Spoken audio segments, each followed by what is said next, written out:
Are you ready for pain? Are you ready for suffering? If the answer is yes, then you're ready. If you are actually faking that mental illness that you think you're making up for attention, that is also mental illness. We are the muses. I mean, I was Josh Safdie's muse when he wrote Uncut Gems. Right.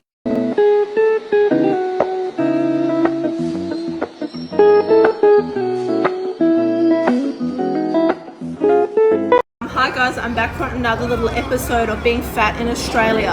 Now, something that's always mind-boggled me, something that's always kind of got me, I've just never understood it, is men in this country, I'm talking from a heterosexual perspective, but men in this country literally think because I'm fat that I'm easy.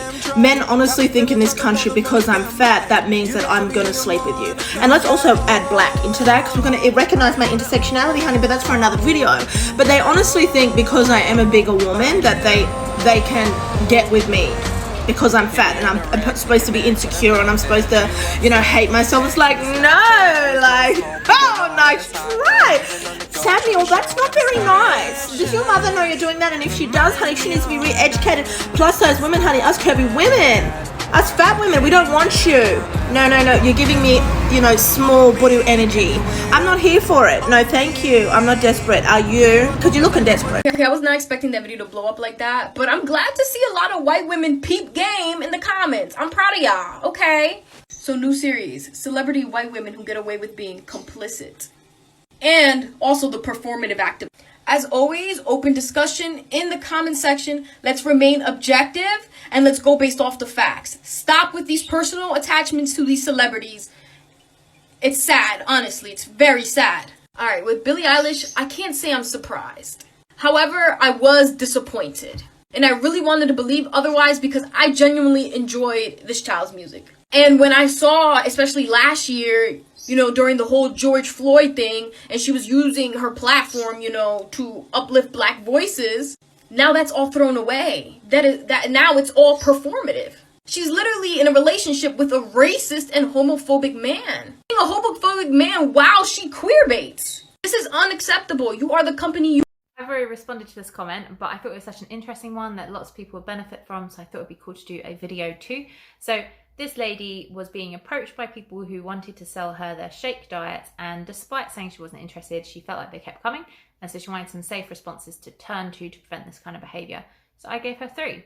Very simply, the polite one, no thank you, I'm not interested and I never will be.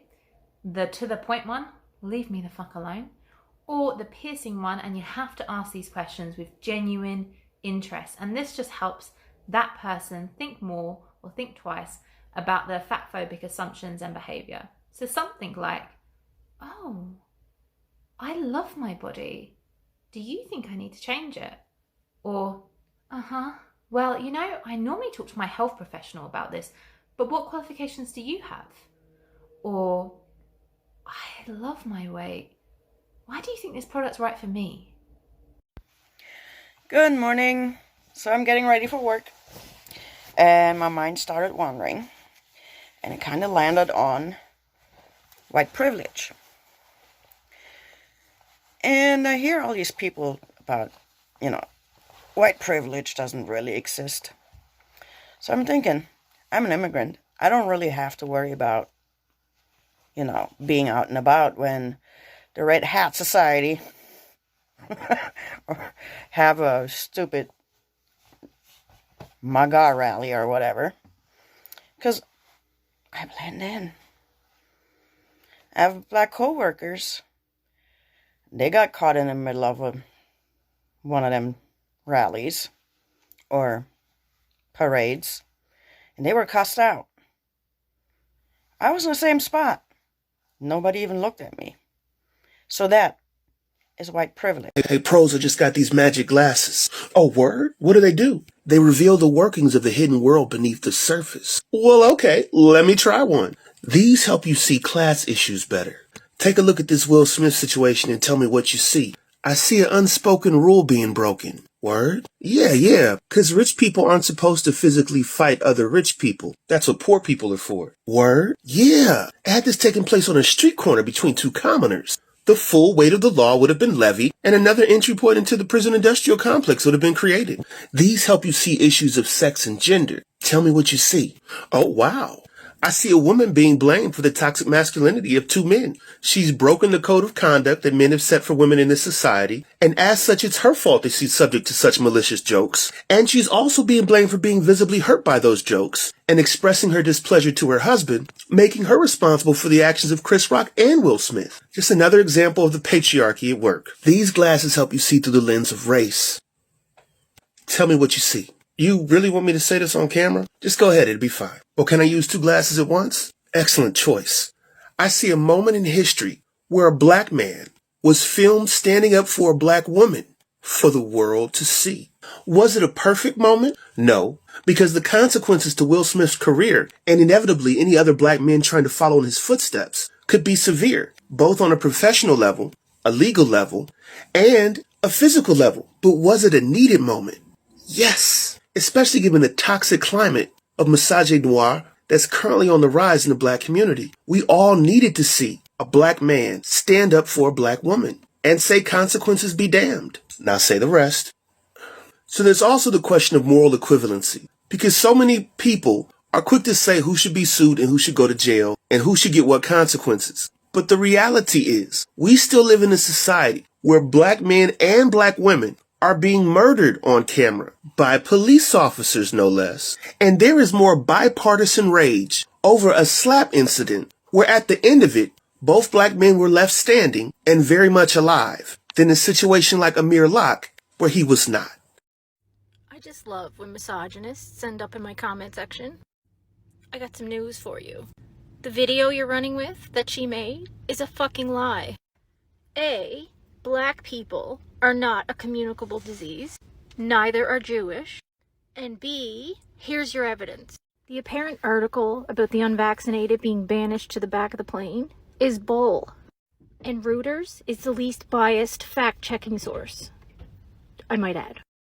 You are allowed to decline being weighed at the doctor. Whether it's because of a history of disordered behaviors or you're trying to repair your relationship with your body, you have a right to advocate for yourself and your safety.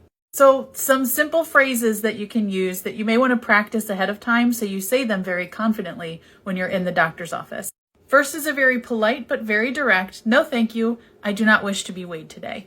If you don't want to be polite, you can be even more direct and say, "I decline being weighed." And you can encourage them to write that on your chart, "Patient declines to be weighed."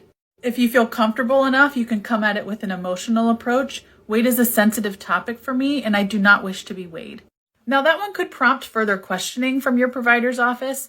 You don't necessarily have to divulge that information unless you really want to. It's not the worst idea to have them on board with what you're going through, but if you don't feel totally safe in that environment, you don't have to give that information up.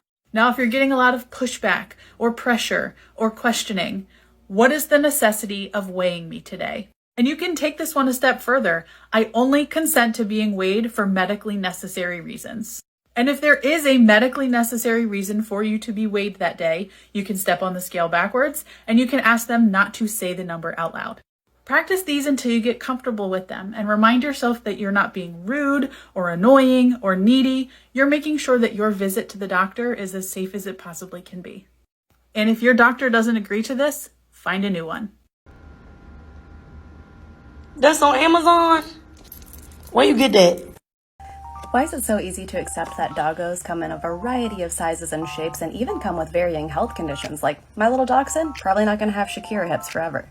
The poodle I grew up with, blind most of her life. Miniature schnauzers, they get diabetes sometimes, but we don't try to make one dog breed another dog breed to prevent health conditions from happening. Palm trees, there's tons of different varieties of those things, and they grow in all different types of climates.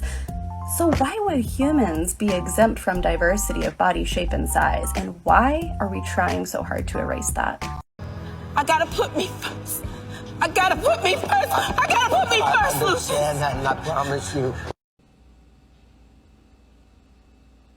So this is a really good question. And what I think you're asking is it okay to say somebody looks happier in their smaller body? And from my perspective, I would avoid saying that. Reason being is that despite how somebody looks, we have no idea what they're going through mentally. In my own experience, I was at my worst mental state when I was at my leanest, yet I was always told that I looked great or that I looked happier. Or even worse, #body goals. But mentally, I was at my lowest point and needed some serious help. So having this positive reinforcement, despite going through a very unstable time mentally, did way more harm than good. So if it was me, and that's what you mean, I would avoid it. Hi, story time. There was no queer representation where I grew up, and if there was, I was just not aware of it. It was so small. I knew something was different, but I didn't have the language for it. Then I encountered this amazing person on Instagram. This is like in my 20s, by the way. This person, who is now my best friend, identified as non-binary, and they were the ones that introduced me to the term that I now identify as. Educator like me, but it shows just how important representation is, even outside of the classroom, that them being out there on social media opened the door for me discovering the language that I'd been searching for. And it's wonderful because I know I'm just passing it on. Me being out and proud to my students is just helping them grow, and I'm getting things like this. There's a story of how I discovered I was non-binary.